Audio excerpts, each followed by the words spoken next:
Hey,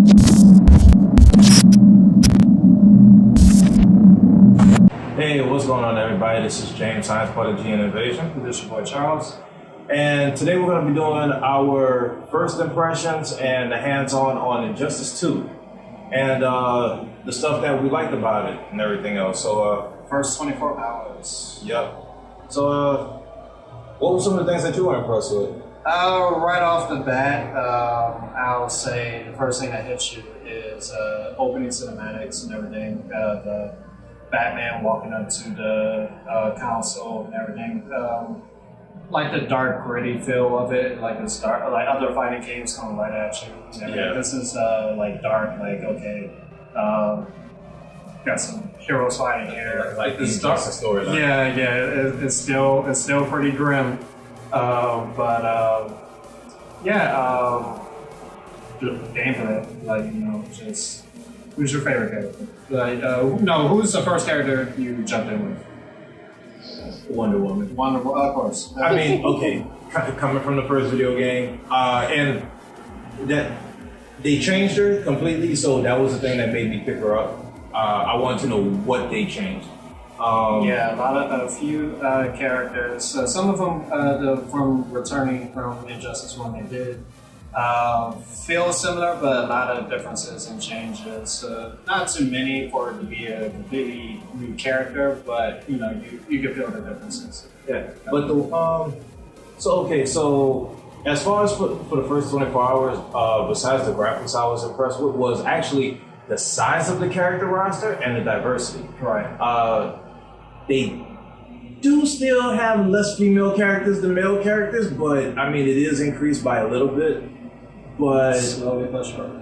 yeah, but there was one part I didn't like. Too many good characters.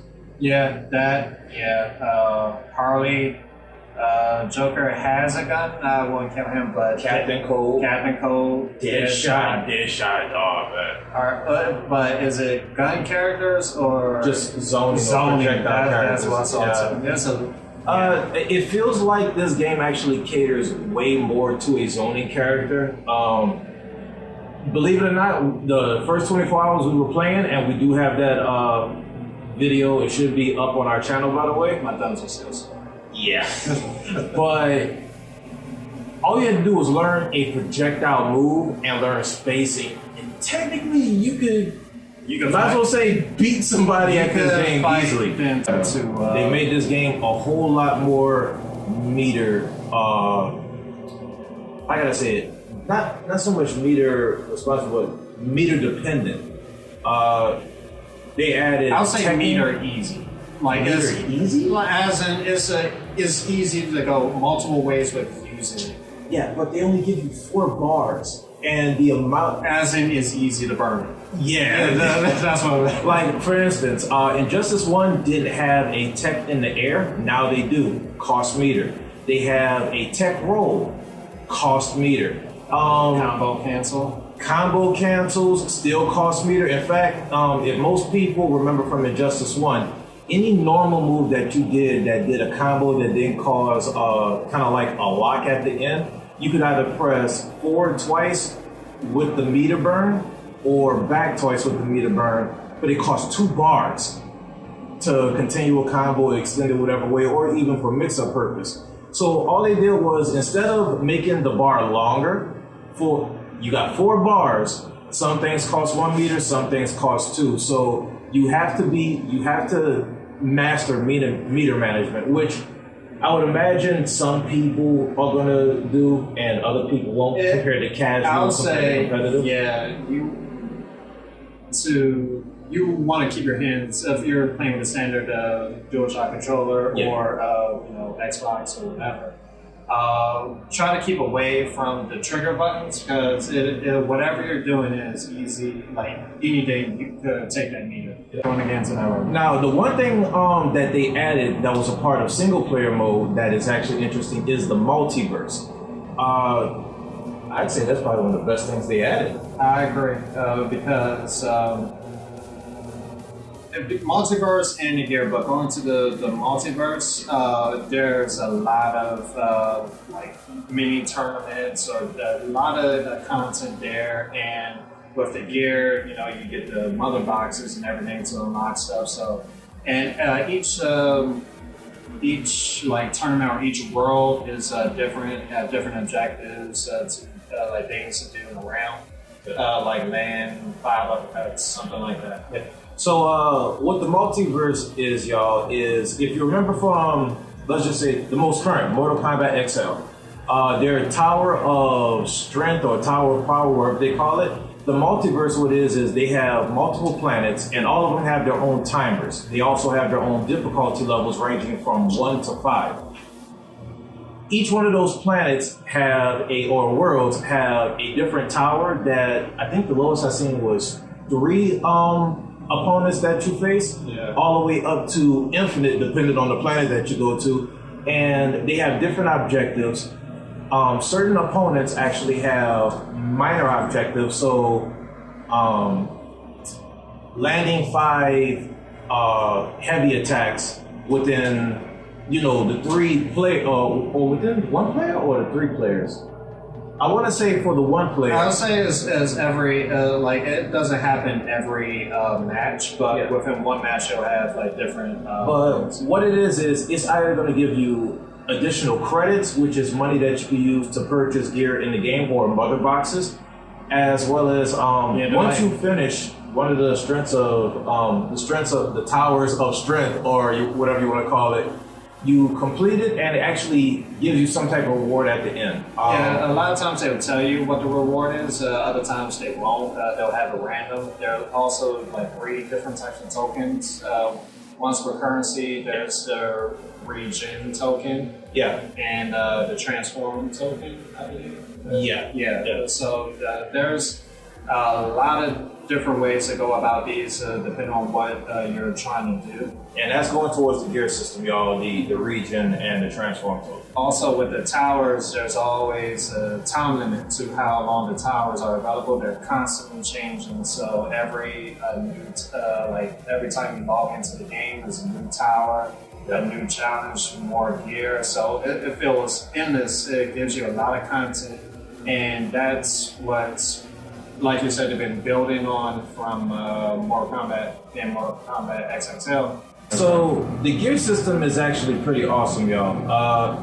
So there's multiple pieces of gear for each character. There's 5 different pieces per character, as well as 2 ability pieces, as well as a shader piece. Depending on the character that you decide to play with, the shader could actually be a skin of another character. Best example I can give you is Hal Jordan is the Green Lantern, but they have John Stewart as a skin. Now, the one part that I'm kind of upset on for that is that the skins they use the perks of the gear, but you cannot see the change. Right. Once you see the skin, that's the skin itself. I guess that's the premier part, is that, it stays what it is. Yeah. Now, as far as gear, what I've noticed is I believe there's 4 colors. You have common, which is like white or gray. You have rare, which is blue. I think it's purple and orange, right? Yeah. Or is there a green? Well, so far I've only gotten common, rare, and epic. Same for me. And I know there's more types of mother boxes. There's bronze, gold, silver, platinum, and diamond. I've gotten 1 diamond so far, and it actually gave me 6 pieces of gear, none for Wonder Woman. Yeah, the RNGs was not good to me. It's like Destiny's random number generator. Just in case anybody wants to know what RNG stands for. Yeah, so that is also, I like it as random because it makes you grind out with your character more. There's a level system as well. So 2 level systems. Yeah. So let's talk about one of the best parts though. Besides we talked about tutorial mode, the practice mode for single player. Now, anybody that never picked up Injustice 1, it was also in Injustice 1, and it's still there, which is while training, you can actually put special moves, combo attacks, normal attacks, anything on the screen you're able to put. Now, I haven't tried maxing out the limit of how many it Yeah, was. but I you think, could put a lot up there. because Injustice, I think, was either 6 or 7 at the most, but this one feels like you can put more, but I've never put past like Yeah, it 4 looked or like 5. you could take up the whole screen, which probably wouldn't be helpful. Yeah, now, for anybody that doesn't understand why this is important, while you're practicing with your character, you already have the moves that you want to see without having to constantly go to options Yeah, and to the pause moves and list. throw off your Yeah, and all the links, everything that you want to try is readily available on the screen to itself. So, any fighting game, I think this is probably the best, probably one of the best training systems I actually would say is around at the moment. What are the things that we are disappointed with this game?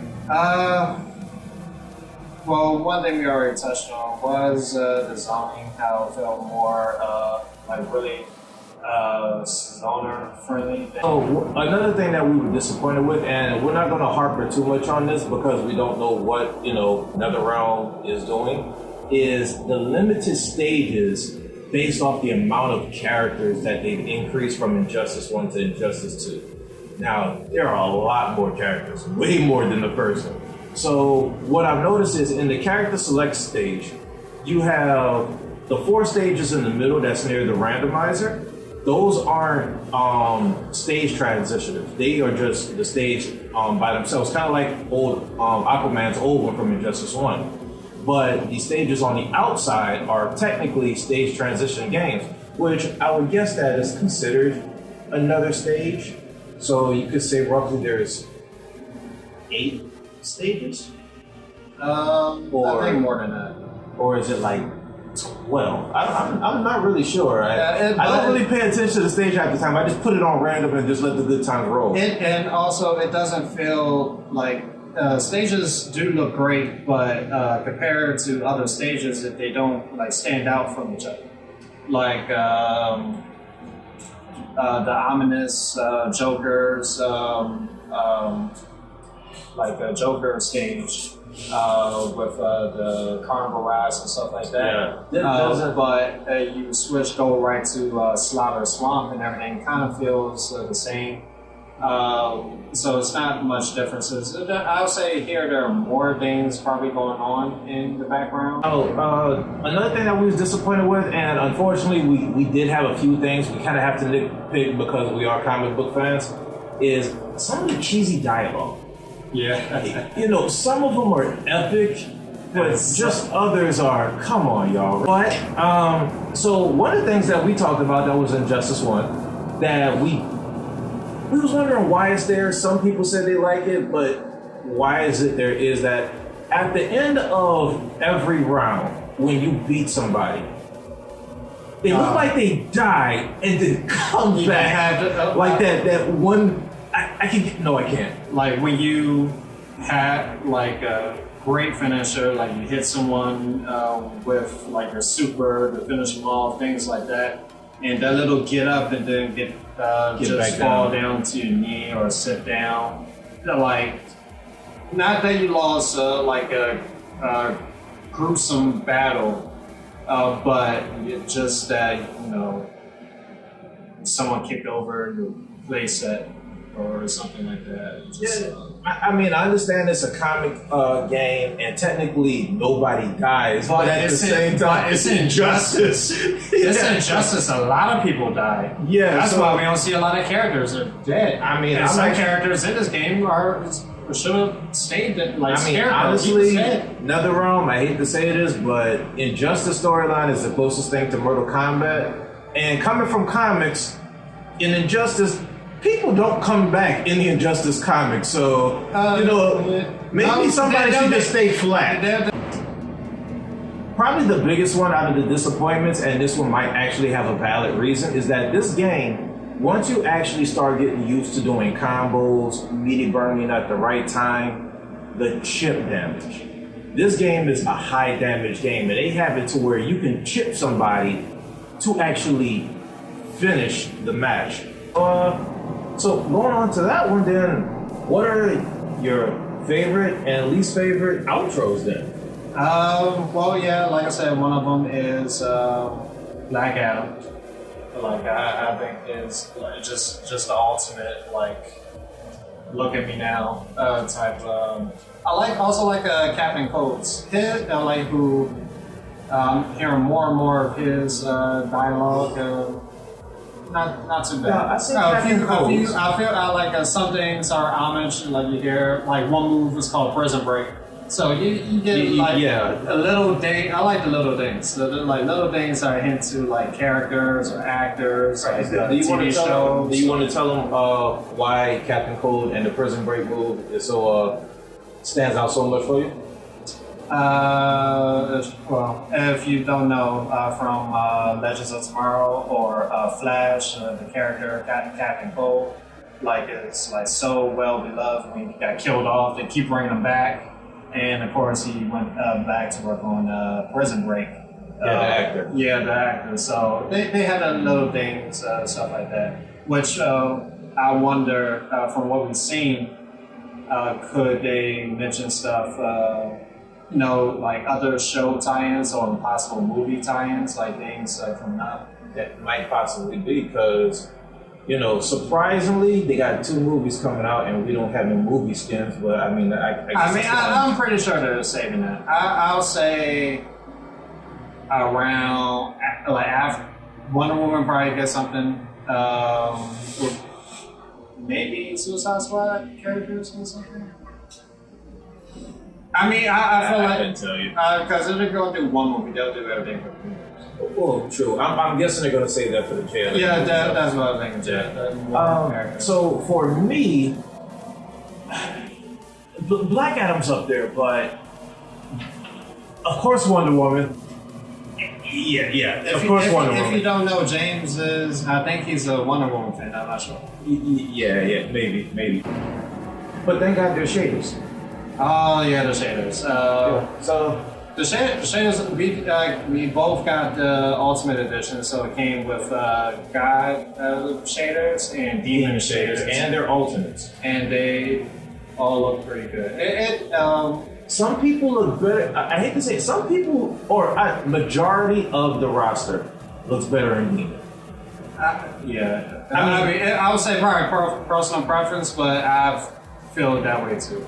Yeah, I mean, I do like the all white eyes of like the guys. The all white shader with the white eyes. I guess it depends on, and that's a great thing too. Like, depending on what gear you get, is what shader that works with it as well. Yeah, which is pretty awesome. It is. It feels like a new character a lot of times. If you have a lot of gear for, now I think I have the most for Flash. So of course I did my Godspeed Flash and everything. So he looks great. All right. So besides Wonder Woman, okay. Who do you think has the best gear so far? I don't know what you have. Like honestly, Black Adam. I have a few pieces of gear for him, but I put on certain gear, I changed the shader, and oh my god. Like, Wonder Woman's just kind of lackluster. I mean, maybe because I'm not getting what I want, but Blue Beetle definitely looks good. He looks like a big bag Beetleborg. That's what he looks like. If you don't know what that is, that's if you don't know what that legendary TV show. Don't know what that is. Get off the channel and look that up. First season, the first 2 seasons. Yeah. Blue Beetle definitely looks nice. Supergirl, hers is actually kind of interesting. Darkseid, I'm surprised by some of the gear that he actually has. I've not got much for Darkseid, but yeah. To not keep going on to male characters, Poison Ivy definitely looks good. I agree with that. That was like the way they did like some of the Leaf stuff, the tiara, even the outfits. Yeah. On point. Yeah, I didn't think you could wear a Leaf so many ways. Yeah. Now Harley Quinn, the only thing I haven't seen is when I go through the shaders, I don't see the Iconic Justice suit. So I'm wondering if you can actually build that yourself. I'm thinking you could. That's what I'm thinking with the gear, because one piece of gear, I got the hat for the entire ensemble. So Okay. you just gotta keep going to Macy's and But seeing if it's I on haven't sale. played enough to actually talk about gear yet. So Yeah, I feel you. But from just a first impression, for me, Scarecrow. From what I've seen from Scarecrow, even gear that I don't have, but playing in universe mode, every time like he hits that gas and he comes out, like I'm like, wow, I gotta get that armor. Like it looks creepy but awesome. Like he has skulls or chains. They do homage to Freddy Krueger. So you got Freddy Krueger hat and I think I saw a Freddy Krueger type shirt, something like that. Because he's the voice of Scarecrow in the game. So I thought that was very interesting. all right. Well, this is all the time that we have. Hopefully, you enjoyed our first impression of the Injustice 2. Don't forget to like the video, comment, subscribe, and we'll talk to you later. Yep, we'll be back with the full review once we finish the story mode and put in many more hours. Yeah. But it's the price you pay. Yeah. So for Wonder Woman, y'all, peace. From everyone else, see you next time.